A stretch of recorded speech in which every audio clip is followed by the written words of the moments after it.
noche para mí es un placer contar con la presencia de Fernando Carrión. Él es arquitecto urbanista, es docente universitario, ex concejal de Quito, con una amplia trayectoria en temas urbanos, con estudios, análisis, investigaciones, entre otros elementos trascendentes.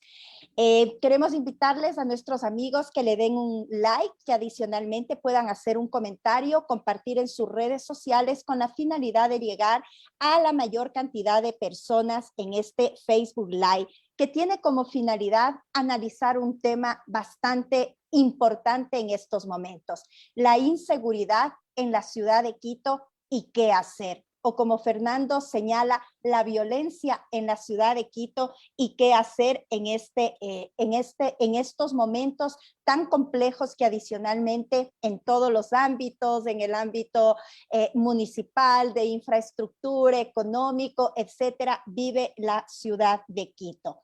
Y bueno, saludar también a Juan Elías Chulde desde Estados Unidos, que está conectado, a Ramiro Vinuesa, director del periódico Opción, que se encuentra también ya en estos momentos conectado.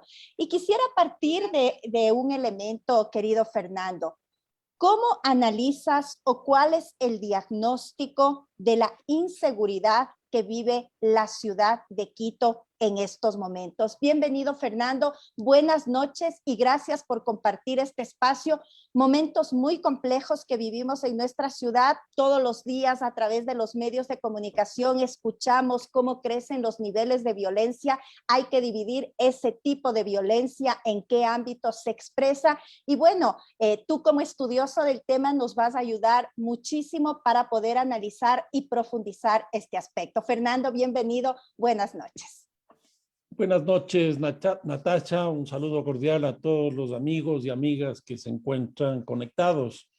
Sí, este tema de la violencia en el Ecuador se ha hecho muy complejo y quiero básicamente tratar 4 puntos que me parece que pueden ser interesantes para entender lo que está pasando en el país. Una primera cosa será el crecimiento que ha tenido la violencia. Lo segundo, cómo ha cambiado la violencia principalmente en estos últimos 4 años.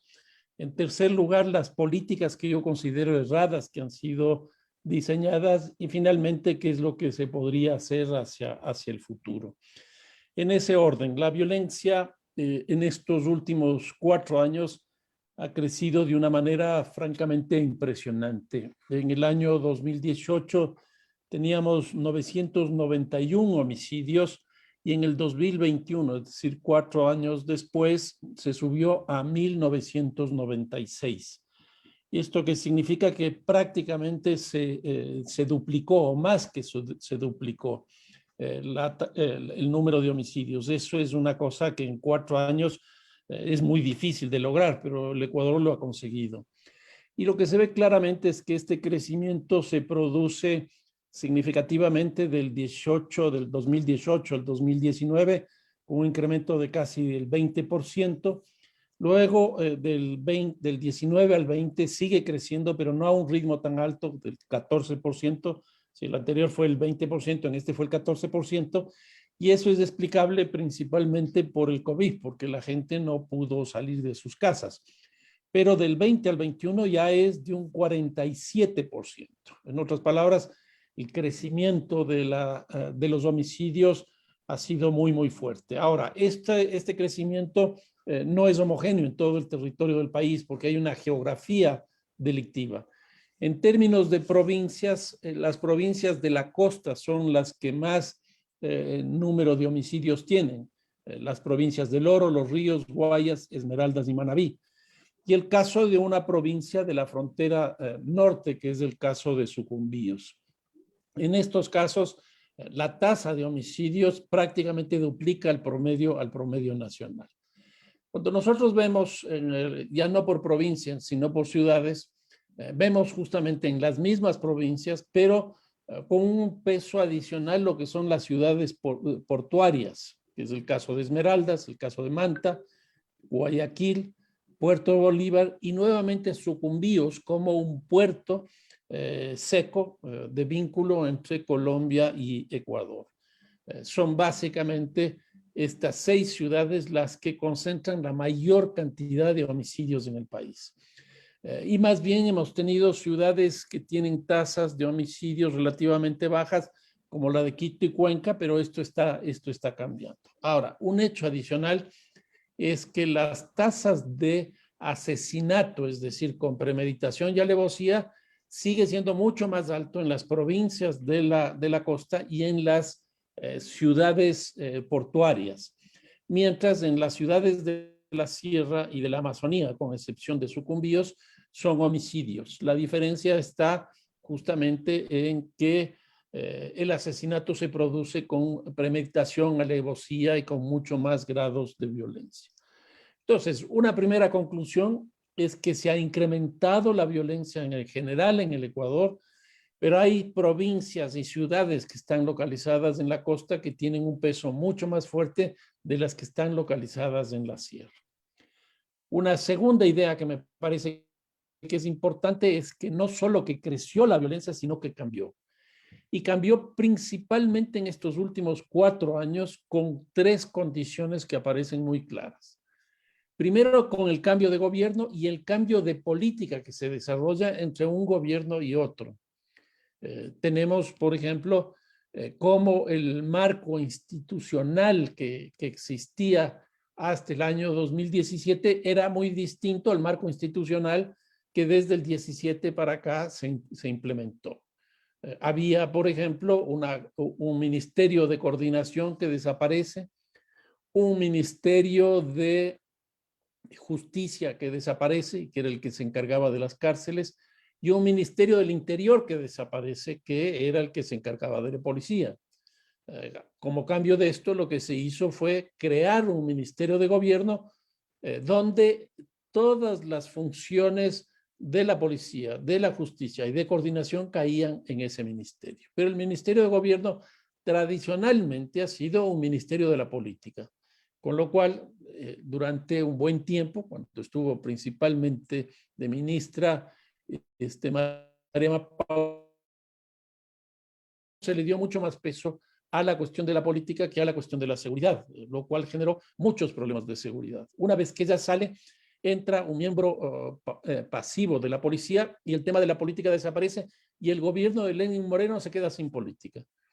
Y como dura tampoco, exactamente 2 meses, tampoco el tema de seguridad es enfrentado y eso es asumido posteriormente por un político, con lo cual el tema de la seguridad nuevamente queda ahí en entredicho. Entonces, y también hay un elemento adicional, no solo de este marco institucional, sino también de una contracción significativa de los presupuestos, principalmente de cárceles y también del propio Ministerio de Gobierno, que hizo que el enfrentamiento a la violencia, a la inseguridad ciudadana, al narcotráfico, tampoco tenga un peso tan significativo. El segundo elemento que produce un cambio en la violencia es el tema del COVID, que justamente desde el año 2020 empieza a tener un peso significativo y ahí vemos cómo la tasa, el porcentaje del 2019 al 20 cae, porque en el primero fue de 20%, en este caso es de 14%. Pero lo que tenemos aquí es un cambio de la violencia, porque la otra violencia se cometía principalmente en el espacio público. En este caso se comete en el espacio doméstico, en el espacio privado, y aquí tenemos un incremento sustancial de la violencia intrafamiliar y un incremento también muy importante de la violencia de género. Y lo que aparece es que hay un incremento también significativo de la violencia alrededor del uso de la tecnología. Y eso es clarísimo porque según datos de la policía, en el año de la pandemia se incrementaron los delitos vinculados a la tecnología en un 67%, que es una cantidad francamente muy, muy, muy importante. Entonces el COVID también modificó la violencia. Y un tercer cambio que es desde febrero del 2021, podríamos decir explícitamente desde el 23 de febrero, cuando se produce la crisis carcelaria, que era una cosa que desde el 2010 venía ya ocurriendo en el país, porque del 2010 a el 2019 habían habido varios amotinamientos con el fallecimiento de personas privadas de la libertad de 25 personas por año de promedio.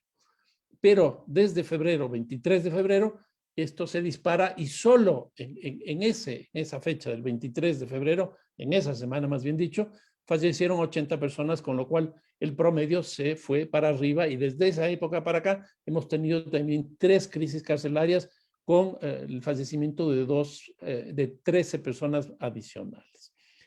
¿Qué es lo que ocurrió en la cárcel o en las cárceles? Porque fueron 4 cárceles en 3 provincias de forma simultánea. Esto, de la información que yo tengo, nunca había acontecido en el Ecuador, ni tampoco nunca había acontecido en América Latina. Es el primer caso de un motín en 4 cárceles de 3 provincias distintas, Guayas, Azuay y Cotopaxi. ¿Qué es lo que nos mostró esto? Que solo era posible que se lleve a cabo con un nivel de organización impresionante, porque para tener al mismo tiempo una expresión en 4 provincias, en 4 cárceles de 3 provincias, se necesita mucha organización. Entonces, hay una organización explícita ahí. Una segunda cosa que tiene que haber para que esto coincida es que hay mucha planificación. Es decir, esto no se hace de un día para otro, esto se hace con 2, 3 meses de anticipación y se va organizando este tipo de actos. En tercer lugar, se requiere muchísima comunicación. 3 cosas que son claras. La hazaña, la violencia que esto tuvo fue incluso transmitida directamente por estos medios de comunicación, básicamente celulares, que tenían las propias personas privadas de la libertad. Y también la organización fue muy clara porque se vio que dentro de los recintos carcelarios hubo días en que se organizaron no menos de unos 200 personas privadas de la libertad para hacer arengas, para hacer demandas y para explicar lo que había ocurrido. Eso no se hace de un día para otro, eso se hace con organización, eso se hace con planificación y eso se hace con comunicación, lo cual significa muchos recursos económicos para lograr una situación de este tipo. ¿Qué es lo que ocurre? A partir de ese momento, la cárcel se convierte en un elemento fundamental de la organización de todo el crimen, por lo menos más significativo que ocurre en general en el país. Con lo cual se establece una relación entre el adentro y el afuera muy fuerte.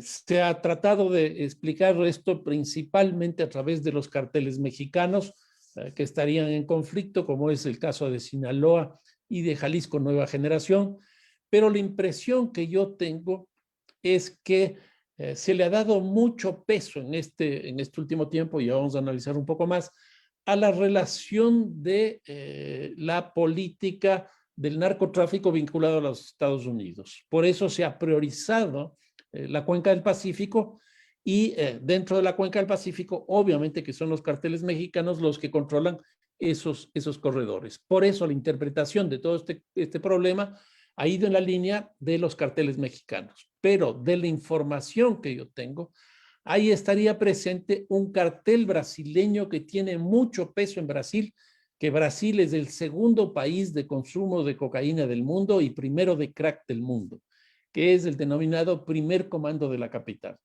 El primer comando de la capital controla las cárceles en el Brasil y principalmente Carandurí en San Pablo.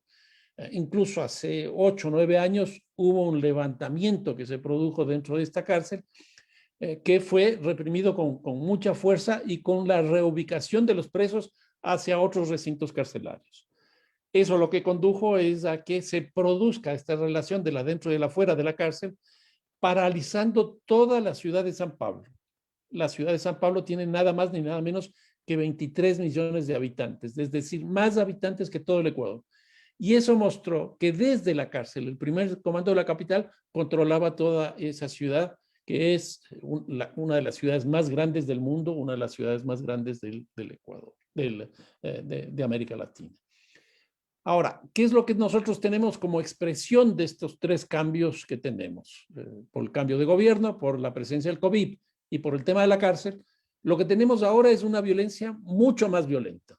Lo que ha aparecido desarrollarse es el sicariato como un elemento de resolución de una serie de conflictos que viven el conjunto de los carteles, el conjunto de las mafias que están dentro del país, pero también de estos grupos con la policía, con la justicia y también con las Fuerzas Armadas. Hoy día el 75% de los homicidios se cometen con arma de fuego. Lo que tuvimos anteayer en un robo en la calle esta República de El Salvador fue con arma de fuego. Esa es una cosa que ya constantemente está presente porque hay un mercado de armas claramente establecido. Entonces, en primer lugar, es mucho más violenta de lo que era antes.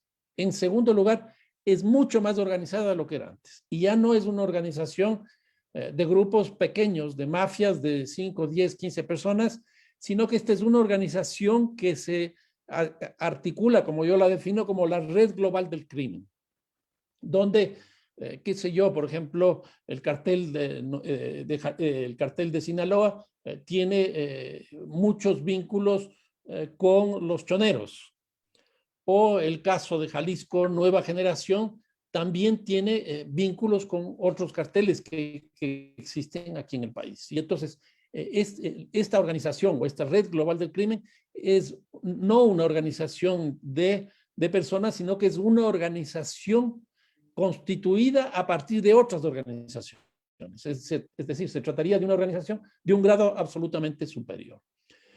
Entonces, es más violenta, es más organizada y es más armada. Hoy día, uno de los grandes problemas es que prácticamente todos los delitos se cometen con armas. En unos casos, armas de fuego y en otros casos, armas blancas. Y aquí viene un gran problema. El Consejo Municipal de Quito lleva un año discutiendo una ordenanza para el control de armas blancas en el espacio público. Y no lo aprueban porque no han sabido definir lo que es un arma blanca. Una definición de ese tipo uno lo encuentra en cualquiera de las estructuras jurídicas que existen en nuestros países. Lo que ocurre es que ese consejo está dedicado a otro tipo de actividades que no es a resolver los grandes problemas que tiene la ciudad de Quito. En cuarto lugar, y aquí viene un cambio también que es muy importante, es la penetración de estos carteles que antes estaban principalmente localizados en la frontera norte con Colombia y en la costa, en los puertos principales, hoy día penetran ya claramente y de forma explícita en Cuenca y en Quito. Haciendo un símil, en el caso de México, los carteles mexicanos no habían penetrado a Ciudad de México y le habían liberado, si se quiere, esos problemas, hasta que decidieron entrar porque también ahí tienen un mercado de 23, 24 millones de personas. ¿Qué es lo que ocurre? Quito es la ciudad más grande que tiene el país, es el mercado más importante. Pero desgraciadamente en el país se trabaja mucho más en el mercado externo que el mercado interno y por lo tanto ahí hemos crecido con una violencia muy importante. Y aquí tenemos por lo menos un par de elementos que podrían justificar esta hipótesis. El uno es el asesinato de este abogado Salcedo, que era el abogado de uno de los dirigentes de los choneros. Pero también se han asesinado policías y también se ha asesinado a muchas personas en el sur principalmente, pero también en algunas parroquias rurales.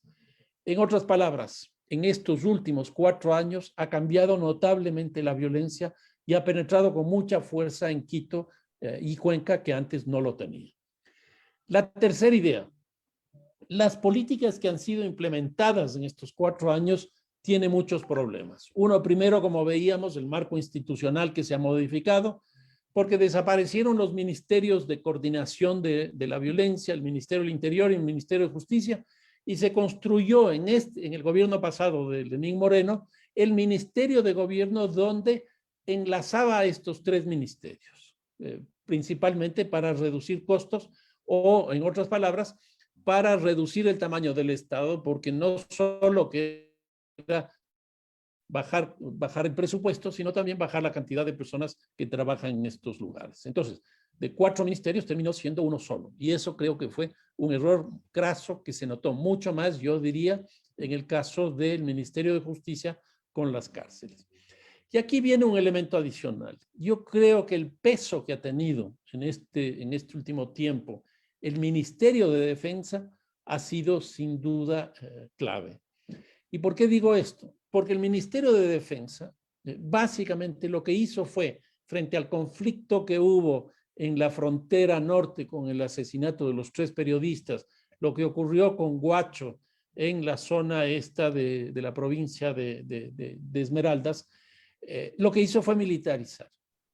Con la militarización lo que hubo es un control del espacio, pero ¿qué es lo que pasó? De Mataje se fue todos los médicos, se fueron todos los profesores y eso quedó en la indefensión. En otras palabras, el tener un control estricta y exclusivamente militar no resuelve los problemas, sino que tiende a incrementarlos. Si eso es lo que ha ocurrido en la frontera norte, en la parte hacia el Pacífico, es decir, principalmente en la provincia de Esmeraldas, en el caso de Sucumbíos no se hizo absolutamente nada. Y lo que ocurre con el tema del narcotráfico, que yo creo que ese es el tema principal desde el Ministerio de Defensa anterior, fue que privilegió el mercado externo, no privilegió el mercado interno, el consumo interno, sino el mercado externo. Por el Ecuador pasan alrededor de 500 toneladas de droga.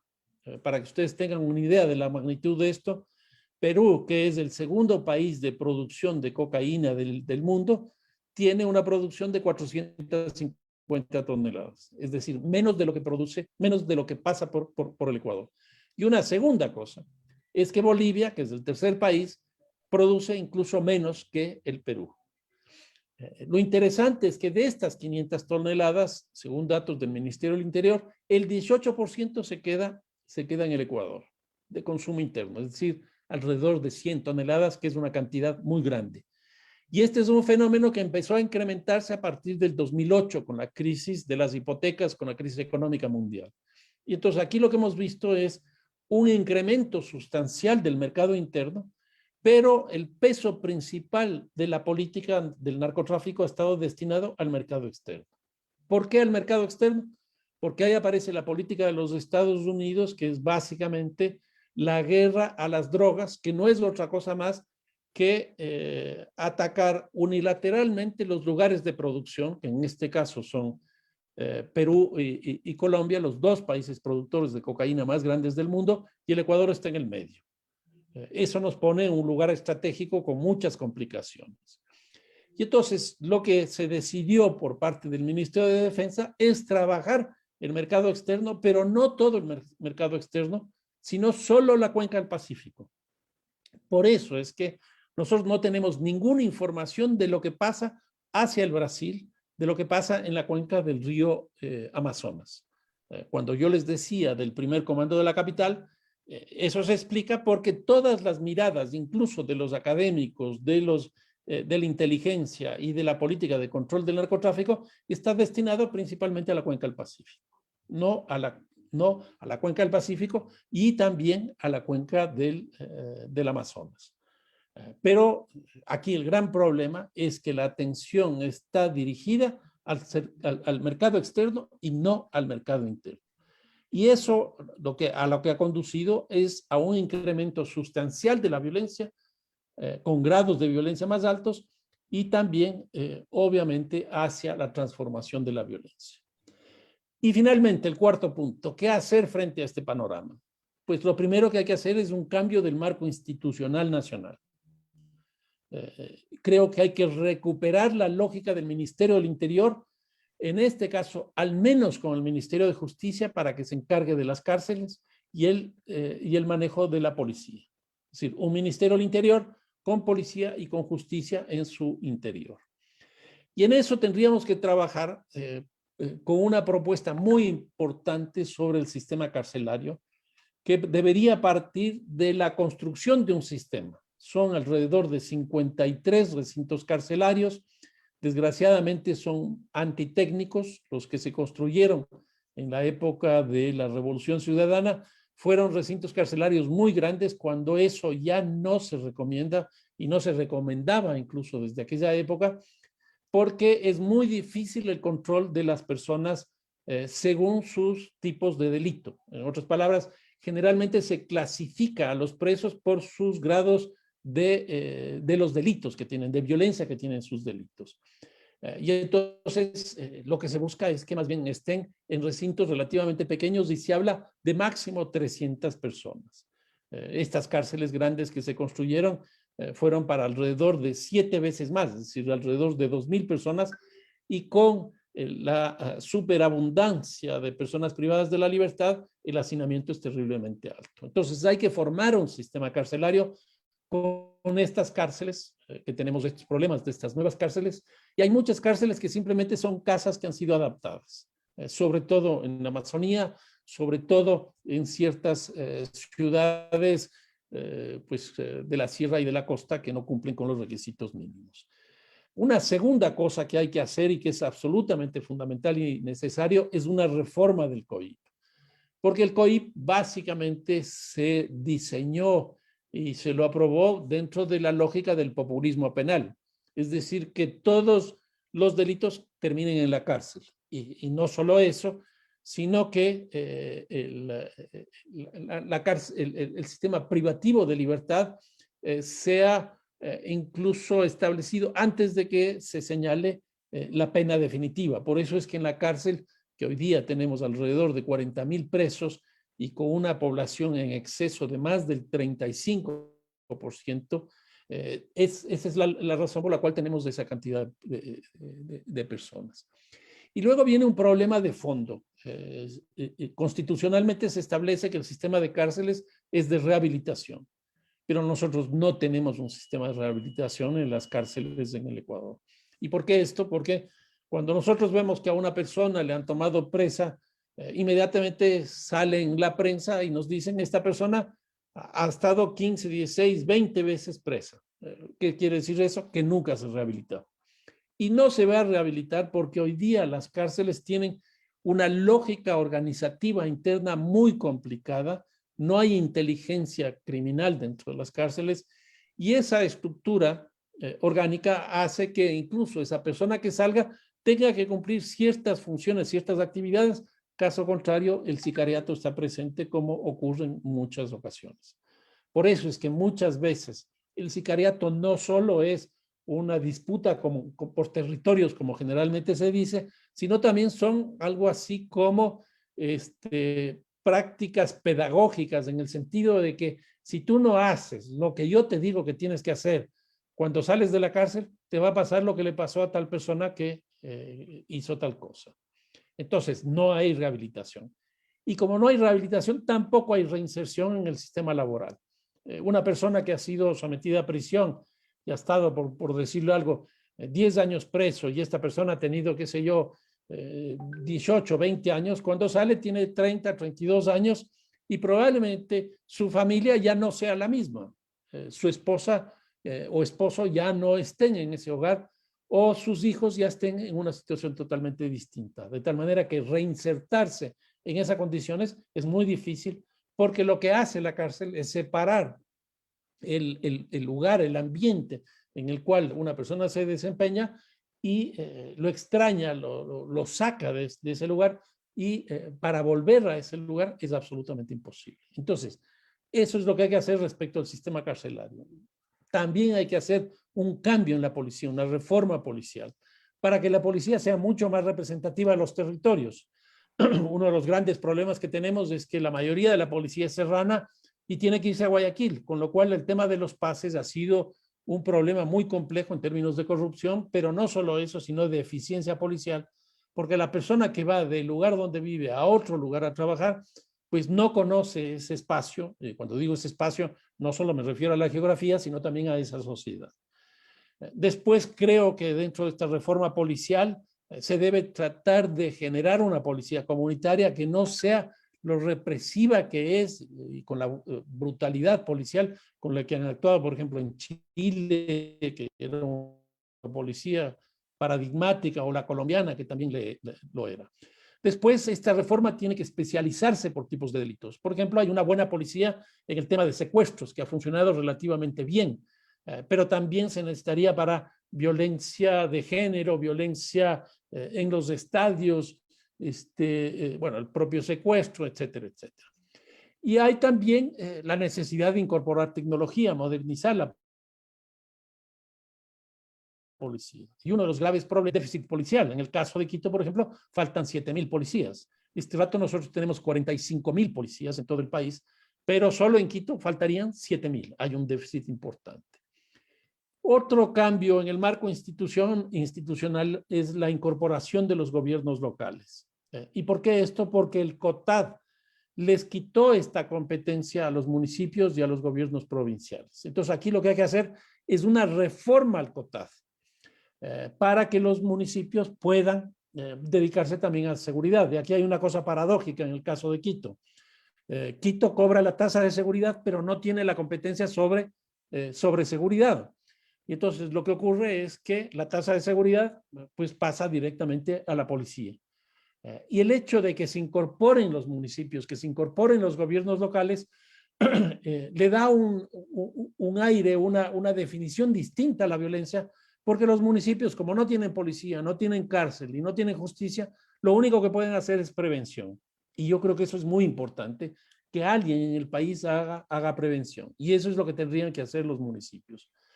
Ahí está toda la política, por ejemplo, chilena, que ha dado resultados interesantes de lo que llaman el Plan Cuadrante, que aquí se hizo desde las EMPLADES una propuesta también de dividir los territorios para, en función de eso, ir asignando los recursos que existen. Pero a mí me parece que eso es mucho más conveniente que se haga dentro de los gobiernos locales, porque los gobiernos locales conocen su ciudad. Y no solo eso. Por ejemplo, este rato, en todo el país, es decir, en los 224 municipios, se está discutiendo el plan de uso de suelo y gestión.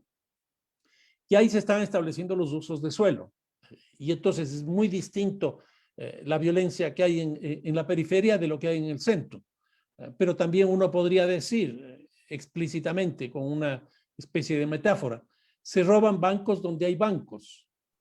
Se roban comercios donde hay comercios, se roban casas donde hay casas. Entonces, una política de uso de suelos, de la determinación, aquí industria, acá comercio, acá finanzas, acá tal cosa, etcétera, etcétera, debería ir de la mano con la política de seguridad. En otras palabras, la planificación urbana con las políticas de seguridad tienen que trabajar de manera conjunta, y ese puede ser un espacio muy interesante para la prevención. Ahora, creo que es absolutamente necesario, bueno, si lo primero era el cambio del marco institucional, lo segundo es el cambio en las políticas de seguridad ciudadana. Y aquí hay por lo menos 3 tipos de matrices de violencia sobre las que hay que trabajar. Uno es sobre la violencia discriminatoria. Nosotros tenemos una violencia muy fuerte de género, el femicidio se ha disparado, se produce la violencia contra la mujer por las asimetrías de poder que existen entre los géneros. Entonces ahí hay que trabajar y hay que tener una política de seguridad explícita. Lo mismo una política discriminatoria como es la del fútbol, tendría que tener una política explícita de control de esos hechos en esa perspectiva. Hoy día, con la presencia de los migrantes, lo que tenemos es una xenofobia altísima.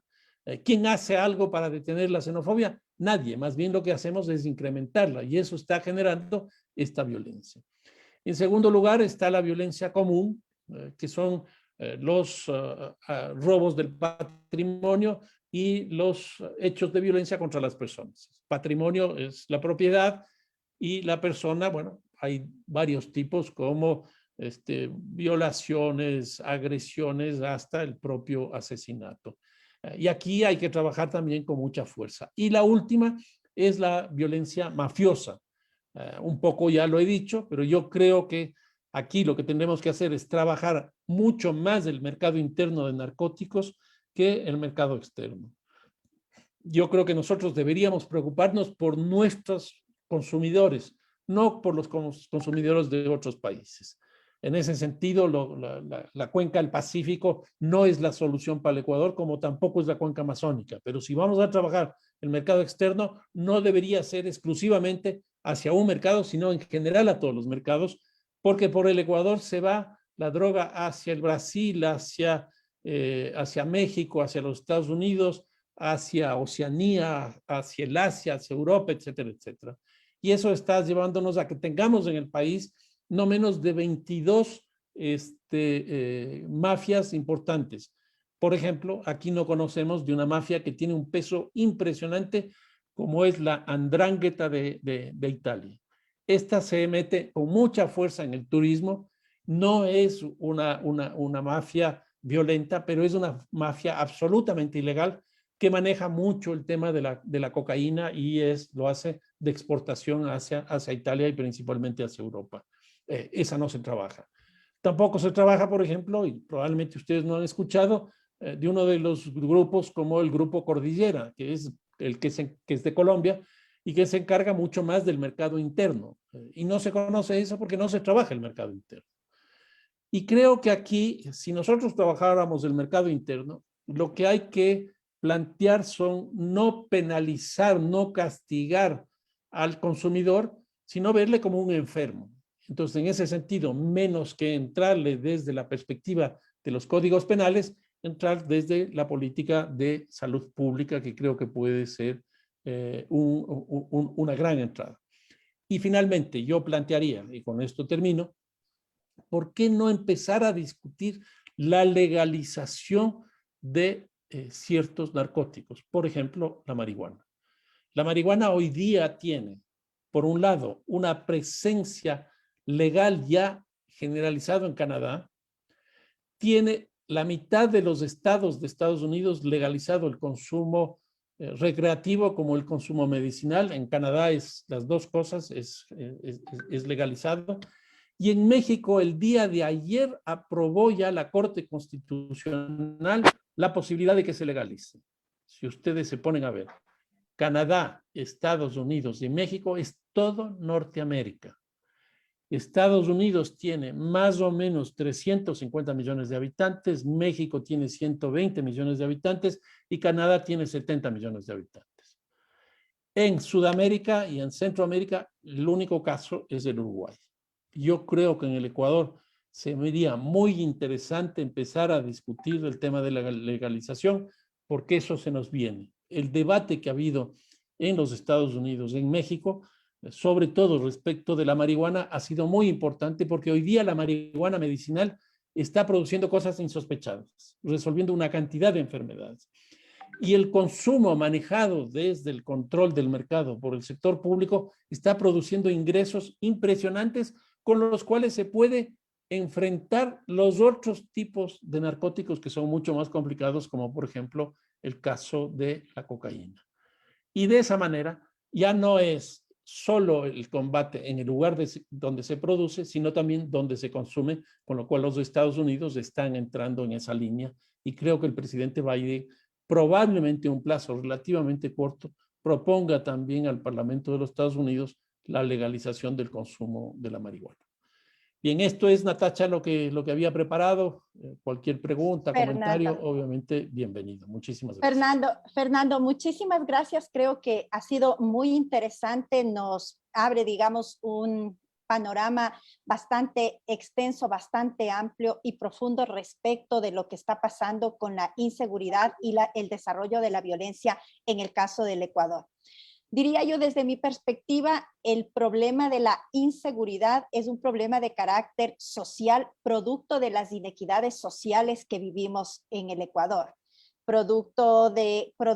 Y uno de los aspectos que es fundamental y que también se está discutiendo es si se resuelve la inseguridad con más represión o si se resuelve la inseguridad con medidas de prevención. Y creo que desde la lógica de hombres, mujeres, defensores de los derechos, como somos tú, yo y miles de ecuatorianos que han estado vinculados en este ámbito, sería necesario y me gustaría saber qué elementos en el ámbito de la prevención tú planteas. Diría yo, el tema de generación de fuentes de empleo, recuperación del espacio público, transporte de calidad y seguro, obras básicas de infraestructura que ahí ingresarían los gobiernos autónomos descentralizados. Me refiero a alumbrado público, recuperación de parques, recuperación de espacios de recreación, etcétera.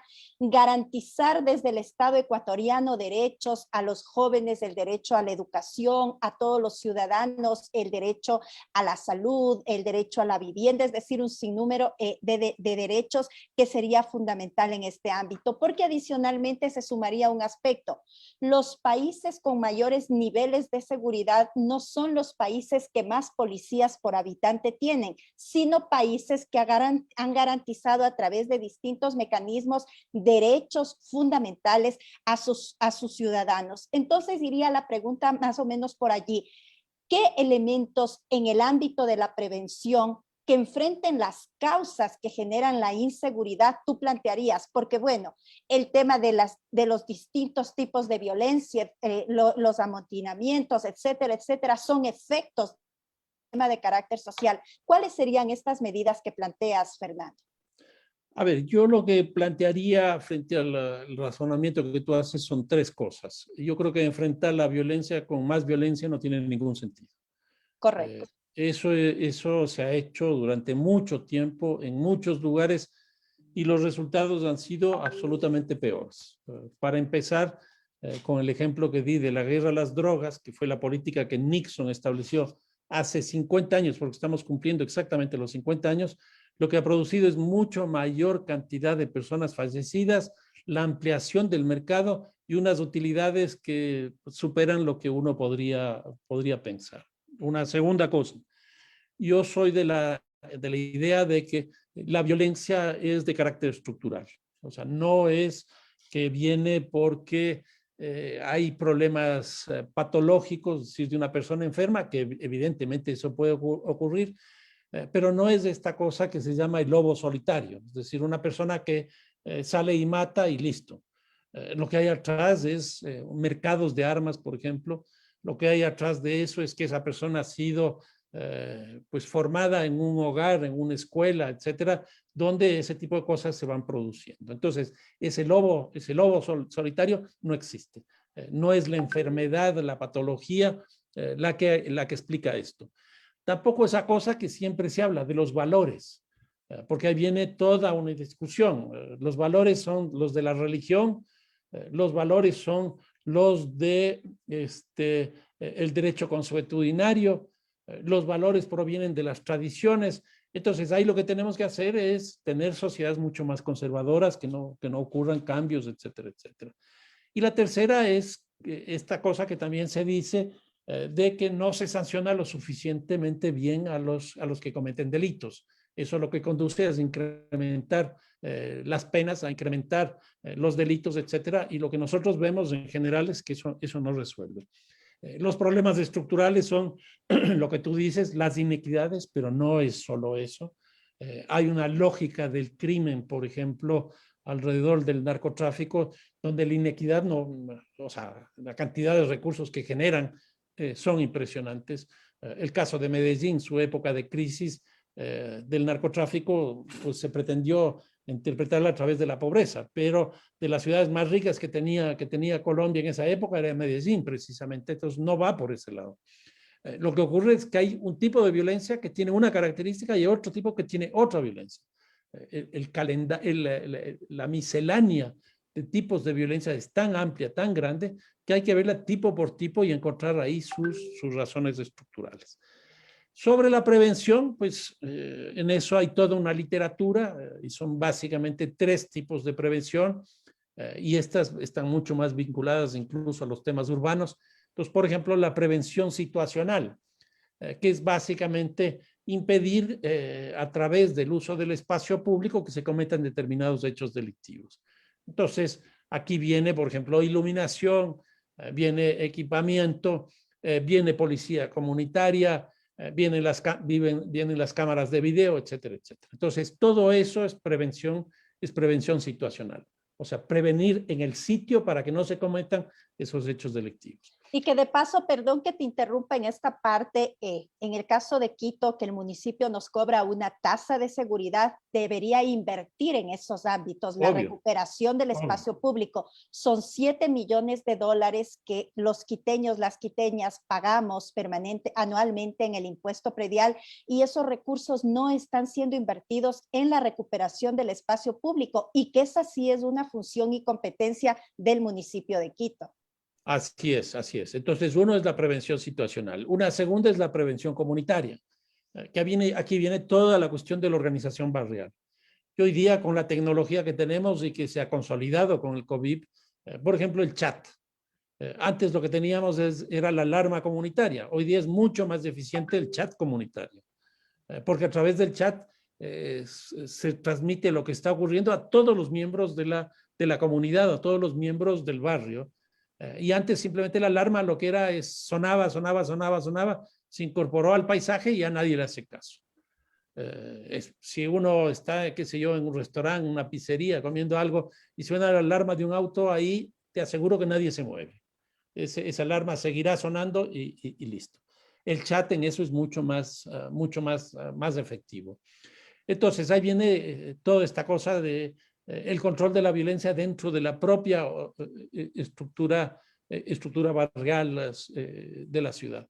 Y la tercera es la prevención social, que ahí viene todo el tema de la educación, todo el tema de las asimetrías de poder, el tema de la pobreza, de las inequidades, etcétera, que deberían ser resueltas. En otras palabras, son estos tres tipos de prevenciones: social, comunitaria ¿cómo se llama? Y ya se me fue, y situacional, las que podrían ser trabajadas explícita y claramente dentro de los municipios. Jorge Narváez te pregunta, primero te felicita y dice, ¿están los gobiernos autónomos descentralizados municipales preparados para asumir un rol mayor sobre la seguridad ciudadana? Este rato no, porque no tienen la atribución. El COTAD les quitó esa atribución. Entonces, lo que hay que hacer, por eso sostengo, es una reforma al COTAD para que se les vuelva a entregar esa responsabilidad, como también no hacen obligatoriamente hoy día educación y salud. Y esas atribuciones también tienen que ser devueltas a los municipios. Por ejemplo, en el ámbito de la educación, son mucho más autónomos y tienen mucho más capacidad de actuación los colegios, las escuelas privadas que las municipales, porque no tienen esa lógica de la rectoría del Ministerio de Educación que fue construida en el gobierno de Correa y que le impiden a los municipios tener lo que siempre han tenido. Por ejemplo, en el caso de Quito, una de las cosas que nos vanagloriábamos era la educación municipal, pero eso prácticamente se acabó. En otras palabras, creo que es absolutamente necesario e imprescindible hacer una reforma al COTAD para que el tema de seguridad vuelva a entrar a los municipios. Otra pregunta que nos hace William Basantes, ¿cuál es tu opinión respecto de que los militares desarrollen actividades de seguridad ciudadana y cuáles serían los efectos en la población? Los militares no tienen esa capacidad constitucional. Los militares tienen que ver principalmente con la seguridad externa, de las amenazas externas y del tema de soberanía. La seguridad ciudadana es una competencia exclusiva de la policía, de tal manera que no pueden inmiscuirse. Y aquí yo veo un problema. Por ejemplo, el control del mercado de armas está regido por las Fuerzas Armadas. Pero las Fuerzas Armadas no pueden actuar en esos mercados porque eso depende de la policía.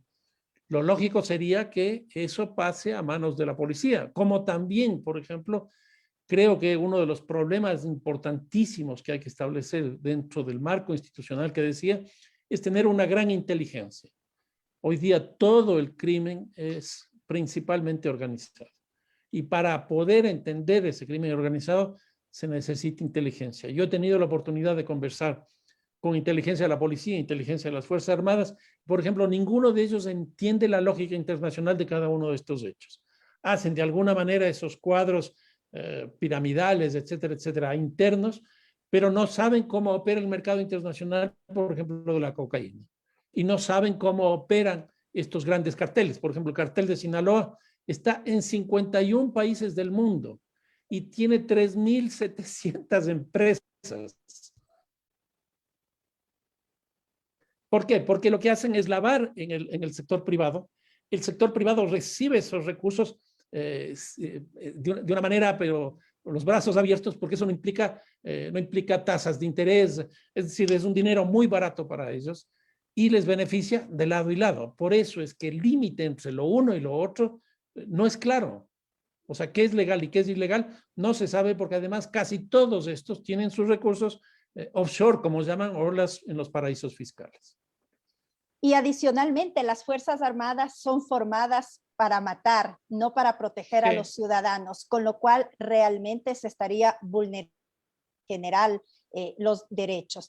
El otro elemento, nos dice Santiago Gómez, Fernando, desde la acción comunitaria, ¿cuáles serían las acciones a realizar que tú planteas?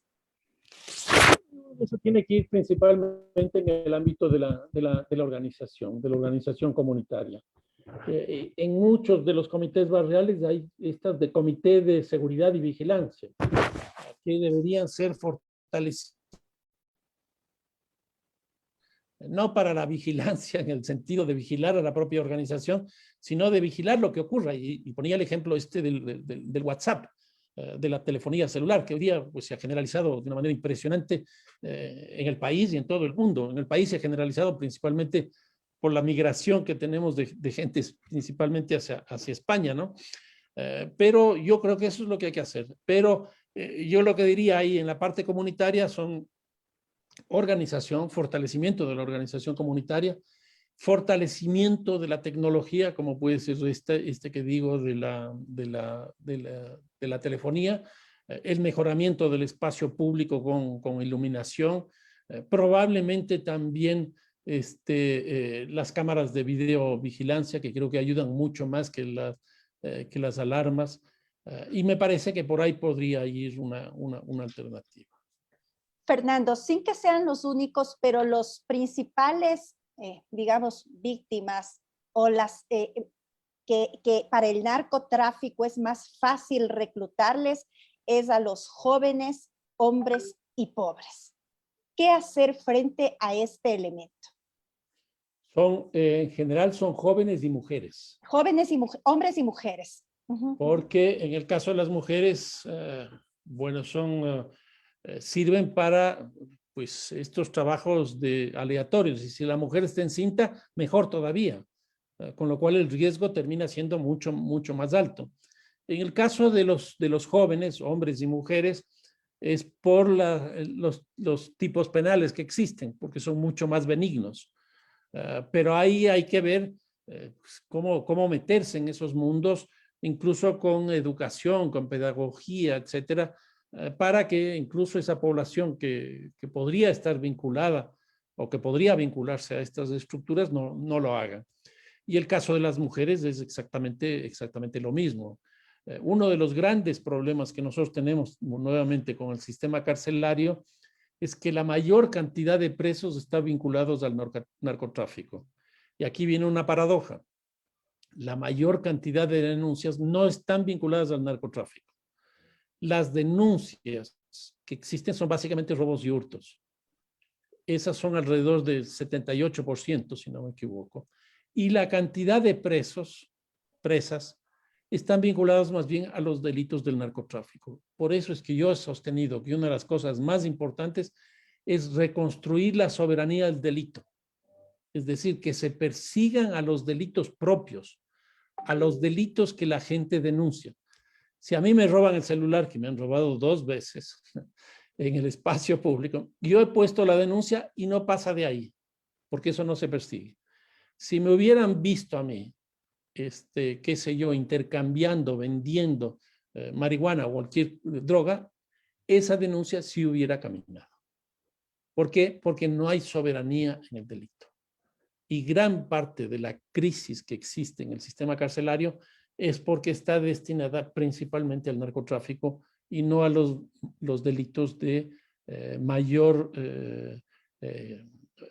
cantidad de hechos que se produce, mayor recurrencia de esos hechos.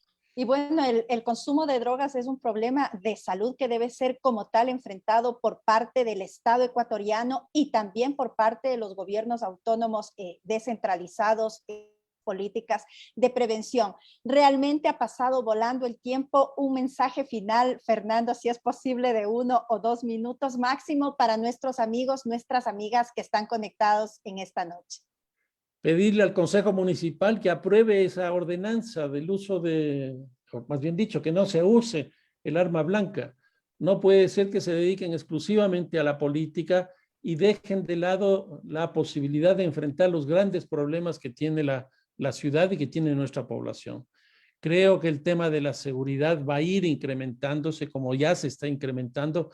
Los datos que he dado al principio, nosotros tuvimos en el año 2018, tuvimos menos de 1,000 homicidios por año. En este año 2021 probablemente vamos a pasar los 2,000. Eso significa una duplicación. No solo que se incrementaron los hechos delictivos, sino que hoy día son mucho más violentos y hoy día tenemos una presencia muy fuerte del narcotráfico porque nosotros estamos en un lugar estratégico entre los 2 países productores de coca más grandes del mundo. Y en ese sentido, Quito empieza a jugar un rol que antes no lo había jugado y muy poca gente lo está viendo desde esa perspectiva y eso puede incrementarse todavía mucho más. Y por supuesto, con todos los datos que tú señalas, es muy complejo lo que está pasando en este momento en la ciudad de Quito. Sumo a tus palabras y le exhorto y demando al concejal Bernardo Abad, que es el presidente de la Comisión de Seguridad del municipio de Quito, que aprueben inmediatamente esta ordenanza de control de armas blancas en el espacio público. Son los aspectos, los elementos que los quiteños y las quiteñas requerimos. Creo que la ciudad de Quito atraviesa momentos muy complejos, diría yo, que los concejales se dediquen a trabajar y no estén preocupados por la política del reparto. ¿Qué me toca a mí? Una dirección, una empresa, una administración zonal, sino que hay temas fundamentales y que a través de la legislación, el desarrollo de ordenanzas, pueden contribuir a resolver los problemas fundamentales que tiene la ciudad de Quito. Fernando, como siempre, feliz de escucharte, muy contenta. Realmente ha sido una cátedra bien importante y que evidentemente están varios dirigentes barriales en este momento conectados, entre otros William Basantes, presidente de la Federación de Barrios de Quito, y desde el ámbito comunitario, desde el ámbito barrial, podemos jugar también en este ámbito un papel muy importante para contribuir, como diría nuestro pueblo, con un granito de arena para enfrentar estos aspectos. Y también demandar, por supuesto, y corresponde del Estado ecuatoriano atender los elementos fundamentales que afecten no solamente a los efectos de la inseguridad, la violencia, entre otras cosas, sino las causas que generan. Un abrazo, Fernando, y espero en otra oportunidad poder conversar otros elementos también contigo, ya que manejas un sinnúmero de aspectos, entre ellos el fútbol, y que de paso has de estar contento, ¿no? Sí, claro, campeones. Así que, bueno, no, muchísimas gracias. Tú sabes que a tu llamado uno no puede negarse, así que ahí estaremos nuevamente conversando. Muchísimas gracias a ti y obviamente a todas las personas que han estado en esta reunión. Un fuerte abrazo, a cuidarse mucho y a vacunarse. No dejen de vacunarse. A cuidarse, a vacunarse y a defender los derechos que tenemos. Un abrazo, Así. Fernando. Un abrazo, amigos y amigas. Gracias. Chao. Adiós. Gracias.